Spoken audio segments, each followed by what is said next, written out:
Okay, thanks for tuning in again. I have another quick, well, I don't know how quick it'll be, watch unboxing and first impressions video. If you haven't checked it out, go check out my video on the Longines Zulu Time. I just got this watch today. This is from Topper Fine Jewelers out in California. I got it pre-owned. They overnighted it to me through UPS. It just popped in. I just opened the box. And so we're going to unbox it, take a look at it together. And this is my first Omega, and this is a Speedmaster. And it's my first Speedmaster. Now, it's not your normal moon watch. I wanted something that was a little less common on the wrists of space-loving folks out there. So I decided to go for a more, I don't know, I don't want to say hard to find because they made a little over 16,000 of them. But I want something a little more unique on the wrist, so I went with the first Omega in space. Okay, beautiful box, by the way, very solid, has some heft to it. Love the logo in the background here, which is the exact, I'm pretty sure this is the exact same image you get on the case back of the watch. So it says the first Omega in space, October 3rd, 1962 was the date that astronaut Walter Schirra made his Mercury flight in the Sigma 7 spacecraft. He orbited Earth 6 times.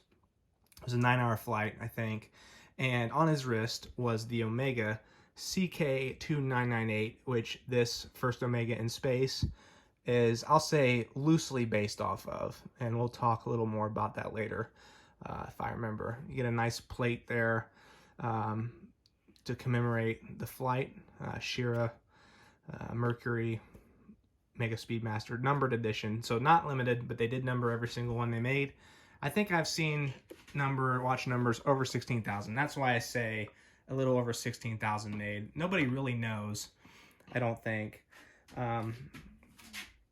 One thing that did impress me about the box too is the bottom of it has like a felt bottom, so it won't scratch any surface you put it on. But we're not here to talk about a wooden box. So let's take the watch out and we'll go through some specs real quick. All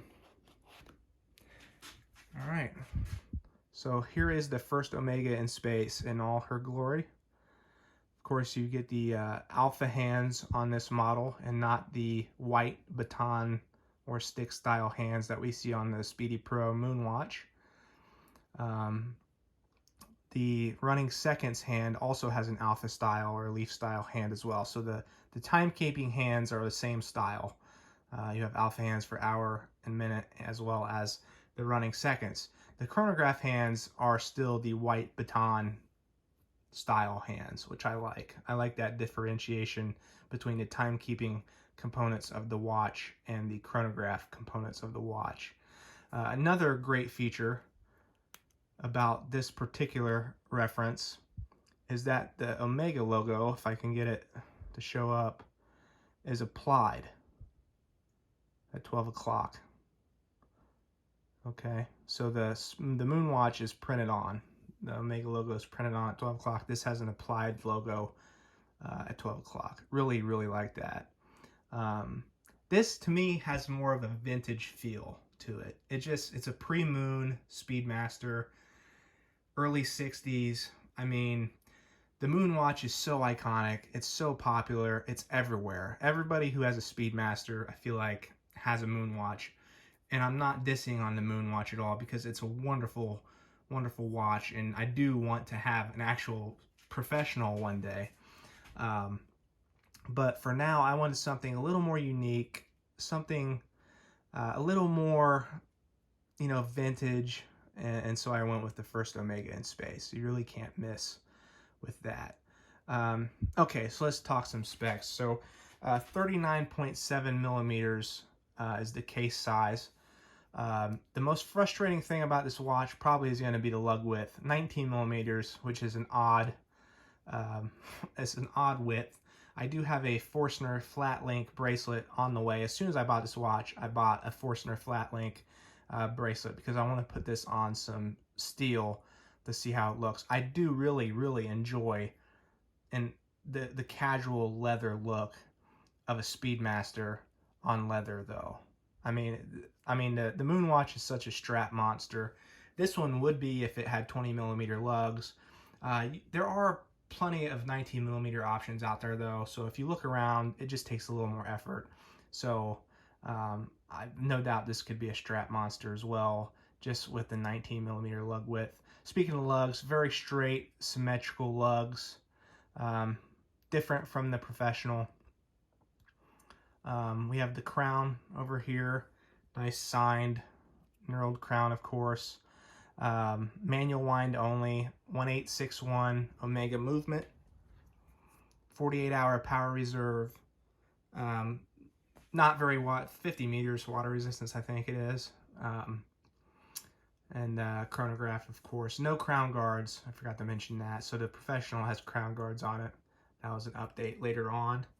I already talked about how it's based on the CK2998 loosely. Believe the CK2998, one of the biggest differences, I don't pretend to be a Speedmaster expert, so I could be wrong, but one of the major differences was the leaf hand on the running seconds was a baton on the original 2998. This has a leaf hand on it, or an alpha hand. Of course, the one difference between the Pro and the First Omega in space here, the chrono hand doesn't have a pointer on it. It's just a straight chrono hand. Yeah, 14.5mm thick. It's another spec I forgot to mention. Its chronograph is going to be a little thicker. Not too thick, though, on my wrist. I quite like it. They started making these in 2012, and then they ceased production last year in 2021, I believe.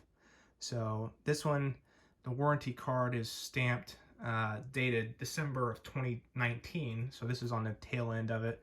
I will undo the buckle here. Comes on the Omega OEM, you know, brown leather with the white stitching. Very nice contrast there. This is an excellent strap, honestly. Signed buckle there. Take a look at the case back, which, like I said, is similar to the box lid First Omega in space. You get the old school hippocampus there, Omega logo, the date, numbered edition, and then that's the watch number 12895. So a little later in the production. Yeah, runs beautifully, looks great. Probably my new favorite, honestly. I've always wanted a Speedmaster, and this one really made it easy for me to buy. I looked in a few places before I pulled the trigger from Topper, and they had a great price on it. I think this is new old stock. Honestly, like, they rated it as pre-owned. I mean, the warranty card is stamped, but it's from them. So I don't know if, like, a customer bought it from them, came back to trade it in. I don't know the story of it. I just know that they rated it pretty much excellent. Like 92, 93 condition on the watch, and then 92, I think, out of 100 on the bracelet. Or on the strap, rather. So somebody might have tried it on a few times, but that's it. I mean, I can't find anything wrong with it. So basically, in my eyes, it's new old stock, in my opinion. So I got it for a pretty decent price. Got it for 10% off what they were selling it for as part of their pre-owned select program there. Yeah, I think that's really about the size of it. It's a well-reviewed watch. Well talked about watch. Actually, I'll put it on the wrist before we look at the materials it comes with. I have a little over a 7-inch wrist. So I'll come around this way. So that's what it looks like on my wrist, which is, like I said, a little over 7 inches. Beautiful strap on it. Perfect size at 39.7mm. Fits me beautifully. So this is my sweet spot right here. Like, if every watch I had was this size, I'd be a very happy man. Because this watch is perfectly proportioned on my wrist. Now the Speedy Pro is slightly bigger at 42mm, but it wears small, at least for me. So I just went to my nearest Omega AD to try on the new moon watch with the 3861 caliber. And I tried on both, the Sapphire Sandwich and the Hesalite version. And then I went back home and I decided I wanted something, like I said a few times now, a little more unique. So I went with the First Omega in space. Let's kill the lights so we can look at the lume, hopefully. No promises here. Might have to tap it to get it to focus a little bit better. There we go. So there you can see the lume. Pretty nice lume. Hasn't really been charged at all. I haven't worn it outside yet. You can see the glimmer of that applied Omega logo at 12 o'clock, which is really cool. And then the reflection of the leaf hand and the running seconds. So yeah, pretty decent lume, honestly. I wasn't expecting to be blown away.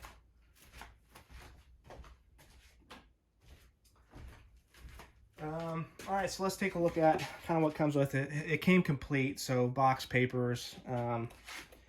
Papers come with a case here. Came with an extra sticker for the price there. So it came with the pictogram card. I'm going to have to refocus this, sorry. Pictogram card. Came with the original warranty card. The original hang tag is in there as well. And then it came with a topper jeweler 1 year limited warranty. So topper pre-owned select. So that's pretty cool. So it still has, let's look at the warranty card. I'm gonna look at it off camera just because I'm one of those people who hide serial numbers. Yeah, so it's dated 12/28/2019. They're the ones who sold it. So that's baffling to me. So it's standard 5-year warranty. So it's got a few years left on the warranty even. So not only do I have the manufacturer warranty still good, I have the topper pre-owned select warranty there. So this is a pretty nice wallet. It matches the tone of the gray as well. You can see the back. This will live in the box, of course. You'll never see it again. The instruction manual from Omega. It's quite the read here, about yay thick. Of course, multiple languages. Yeah, so pretty standard. Yeah, so I mean, for my first Omega and for my first Speedmaster, I have to say I'm pretty blown away with this watch. I'm glad I went with the First Omega in space. I would like to add a Moonwatch Speedy Pro one day. I would say that would probably be my next purchase, but it won't be because that's a little redundant, I think. You can spend your entire life collecting Speedmasters. There's so many of them. I already have a list of other Speedies I'm interested in. But for now, I think for me, this is the perfect kind of dip my toe in the water Speedmaster. You can still find these below retail. Of course, people say this will be a great investment watch down the line. I'm going to wear the hell out of it, so I'm never planning on selling it. So maybe it'll go up in value, maybe not. I don't know. I don't buy watches for the investment opportunity. I really don't. So, okay. Well, hey, thanks for tuning in. Hope you enjoyed the video. And if you're thinking about getting a Speedy, definitely give this one a look. They come up every once in a while, but they're getting a little more difficult to find, and the price is creeping back up to retail on it. So yeah, thanks for tuning in.